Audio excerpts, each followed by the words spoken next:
দেখেন কি বলে, একবার দেখেন। আচ্ছা জহির ভাইকে কি দেখার প্রয়োজন আছে? জহির ভাই কি প্রমাণিত ব্যক্তি নয়?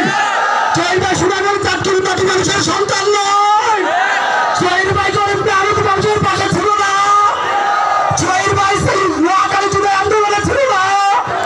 সকল ক্ষেত্রে জহির ভাই এগিয়ে আছেন। সুতরাং ঐক্যবদ্ধ থেকে নোয়াখালী 1 আসনে আগামী দিনে জহির ভাইকে সংসদে নেওয়া পর্যন্ত আমাদের সংগ্রাম চলবে ইনশাআল্লাহ। নোয়াখালী আগে কোনো মার্কা আছে? করছে মার্কা, করছে ভালো ইনশাআল্লাহ।